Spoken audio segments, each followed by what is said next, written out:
হযরত আবু বকর আল্লাহর নবীজিকে ডাক দিয়ে বললেন, ওগো আল্লাহর নবীজি, আপনার শাহবাগ আমি হযরত আবু বকর চলে এসেছে নবী গো, আপনি আর কান্না করবেন না।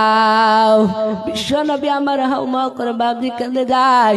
আবু বকরের বাবজি কথায় বাবজি সাড়া দিল না, আবু বকরের ডাকে বাবজি সাড়া দিল না। হযরত আবু বকর ডাক দিয়ে বলেন, ওগো আল্লাহর নবীজি শুনে নেন, আজ এক নাই দুই নাই, ওগো আল্লাহর নবী আপনি উম্মতের জন্য যখন এমন ভাবো কান্না করছেন নবী, ওগো আল্লাহর নবীজি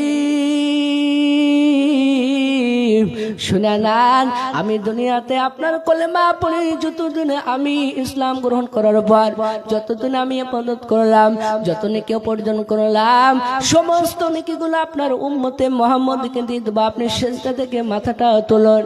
নবী আমার সিজদা থেকে মাথাটা তুলে নাই।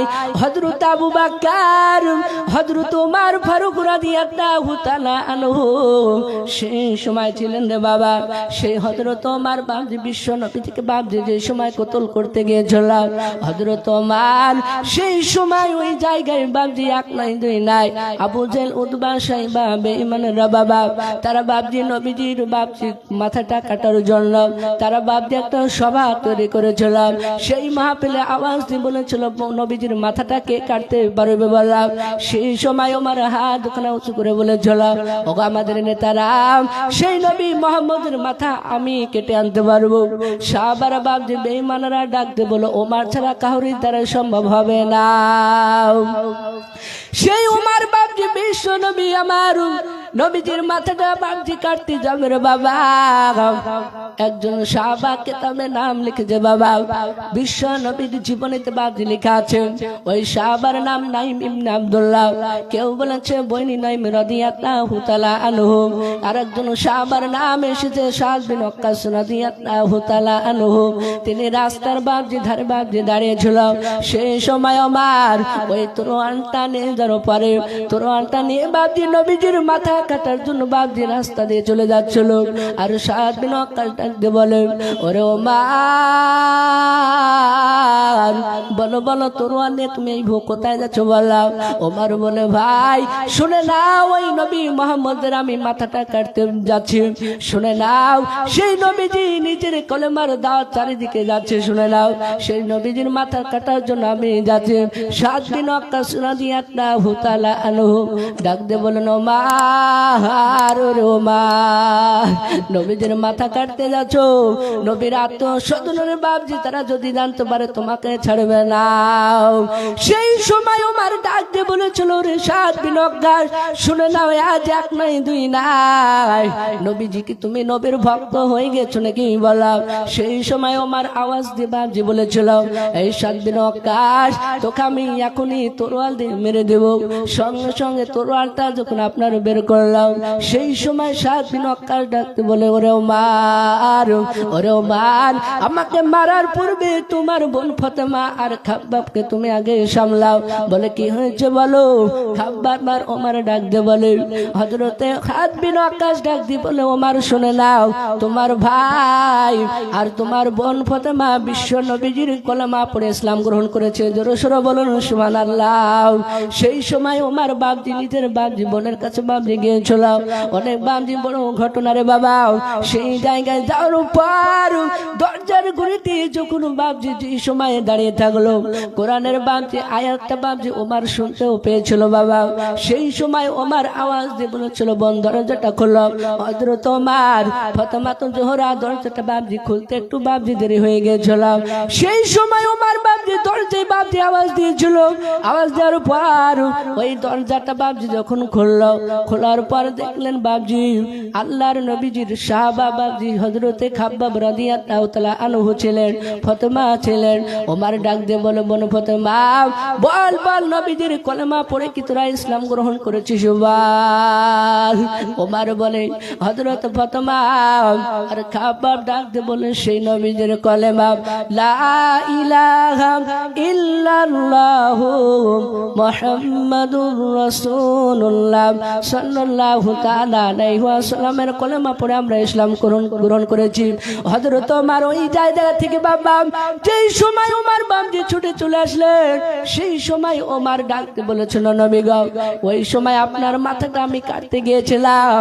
সেই মাথাটা কাটতে যাওয়ার পূর্বে নবীজি হযরতে ওমর আর আপনার বিটি হযরতে ফাতেমার তুল কুবরা, ফাতেমার বাবজি কথা শোনার পর, খাব্বাবের কথা শোনার পর তারা বাবজি বিশ্ব নবীজির কাছে বাবজি যাওয়ার পর বাবজি কলেমা পড়ে বাবজি ইসলাম গ্রহণ করেছিল।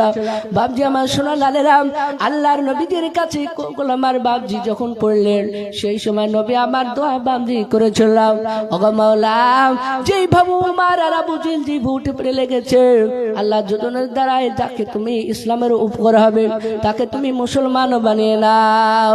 সেই নবীজির বাবজি দোয়া বাবজি কবুল হয়েছিল।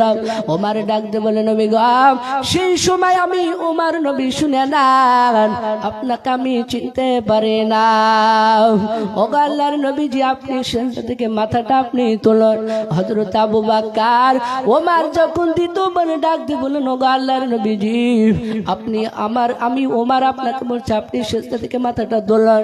আল্লাহর নবী সেজদা থেকে বাবজি মাথাটা তুলেন না। উম্মতের জন্য উম্মতি বলে কান্না করছে। এই উম্মতের কি হবে, এই উম্মতের কি হবে? হযরত আবু বকর আর ওমর বাবজি দুইজন সাহাবারা আলোচনা করলো যে বিশ্ব নবীজির জামাই আলীকে যদি হয়তো ডাকা হয়, সেই সময় বিশ্ব নবীজির আলীর কথা হয়তো শুনবে, জামাইয়ের কথা শুনবে। আল্লাহর নবী জনাবে মুহাম্মদ রাসূলুল্লাহ সাল্লাল্লাহু তাআলা আলাইহি ওয়াসাল্লাম সঙ্গে সঙ্গে হযরতে ফাতেমা আর আলীকে বাবজি ডাকা হলো। নবীজির দুটো বাবজি আপনার লাতি ছিল, হাসান এবং হুসাইন, তারাও বাবজি চলে আসলো। আলী রাদিয়াল্লাহু তাআলা আনহু নবীজিকে সালাম জানানোর পর ডাক দিয়ে বলেন, ওগো আমার আব্বা, আপনি সেজদা থেকে মাথাটা তুলুন। বিশ্ব নবী বাবজি সেজদা থেকে মাথা তোলেন নাই। এই বাবজি উম্মতের জন্য কান্না করে যায়। আল্লাহ নবীর সঙ্গে সঙ্গে ফাতেমা জোহরা, তিনি ওই উম্মতের জন্য সঙ্গে সঙ্গে ফাতেমা ডাক দিয়ে বলো, ওগো মাওলা, আমাকে তুমি দুটো সন্তান দান করেছো, হাসান এবং হুসাইন। ওগো মাওলা, শুনে নাও, আমি তোমার দরবারে হাত তুলেছি। তুমি তো কোরআনে বলেছো, ফাযকুরুনি আযকুরকুম ওয়াশকুরুনি ওয়ালা তাকফুরুন। তুমি বলেছো, বান্দা তোমরা আমাকে স্মরণ করো, আমি তোমাদেরকে স্মরণ করব। ওগো মাওলা, দুটো সন্তান ছাড়া আমার কিছু নাই। ওগো মাওলা, আমার সন্তান দুটো আমার আব্বা জানের উম্মতের জন্য আমার সন্তান হাসান এবং হোসাইনকে তোমার রাস্তায় আমি কুরবানি করে দিলাম। জোরে বলুন সুবহানাল্লাহ। সেই নবীজি এই উম্মতের জন্য তার বিটি ফাতেমা জোহরা নিজের সন্তানকে বাবজি এই আমাদের জন্য, নবীর উম্মতের জন্য, আপনি আমি নবীজির উম্মত, সেই উম্মতের জন্য বাবজি ফাতেমা জোহরা বিশ্ব নবীজির কলিজা টুকরা বিটি নিজের সন্তানকে বাবজি আল্লাহ রাস্তায় বাবজি তারা কুরবানি দিয়েছিল। সেই নবীজিকে আমরা কি ভালোবাসবো না? হাত তুলে বলেন, নবীজির সুন্নত প্রতিটা সুন্নতের উপরে আমল করব বলেন ইনশাআল্লাহ। আমরা সকলে জানি বাবজি খাওয়ার সময় বাবজি একটা দস্তরখানা বিছানো হয়, আমরা বাবজি সেগুলো আমল করি, আমরা সকলে মানবো ইনশাআল্লাহ। আর আজ থেকে 5 ওয়াক্ত নামাজ বাবজি আমরা সকলে পড়বো বলুন ইনশাআল্লাহ। বাবজি আমার সোনা লালেরা, টাইম শেষের দিকে হয়ে মানে আপনার হয়ে এসেছে। সকলকে বলবো বাবজি যারা ইমানদার হবে তারা বাবজি গুনার দিকে বাবজি তারা যেতে পারবে না। কোরআন বলছেন, ইন্নাস সালাতা তানহা আনিল ফাহশাই ওয়াল মুনকার, নামাজ বাবজি খারাপের কাজ থেকে বাবজি বিরত রাখে। তাই আমরা 5 ওয়াক্ত নামাজ পড়বো। তারপর আমি আপনাদের সকলকে বলবো, আমি আপনারা যদি কোনোদিন ডাকেন আবার ইনশাআল্লাহ পরের দিন, তাহলে ইনশাআল্লাহ আবার আলোচনা হবে, অনেক বড় ঘটনা, সেদিকে যাব না। আপনাদের জন্য ইনশাআল্লাহ দোয়া আমরা করব, আপনারাও করবেন। সকলকে আমি বলবো, আমার সঙ্গে যদি আলোচনা আপনার যোগাযোগ রাখতে চান তাহলে নাম্বার নিতে পারেন। আমার নাম্বার একটা, আমাদের হাফেজ সাহেবের নাম্বার আছে 9734340471, আর আমার নাম্বারটা আছে আপনার 8768585752, 8768585752। এ বলে আমার বক্তব্য আমি শেষ করলাম। হাফেজ সাহেব একটা গজলের পড়তে বলছে, তো ইনশাআল্লাহ গজলটা বলি। সৈয়দে আলম নবীজি শাহে মদিনা, আর মদিনা যাইতে নবী যে হলেন রওয়ানা। সৈয়দে আলম নবীজি শাহে মদিনা আর মদিনা যাইতে নবী যে হলেন রওয়ানা ওরে কাফের মক্কাবাসী নবীজিকে মারবি বলে ওই যে ঘিরে বসলি নবীর পায়ের জুতার সমান হতে পারবে না আর মদিনা যাইতে নবী যে হলেন রওয়ানা সৈয়দে আলম নবীজি শাহে মদিনা আর মদিনা যাইতে নবী যে হলেন রওয়ানা নবী বলেন আবু বকর হিজরত করি চলো গো যে হুকুমে খোদার রাতারাতি চলেন নবী রাতারাতি চলেন নবী সোনার মদিনায় আর মদিনা যাইতে নবী যে হলেন রওয়ানা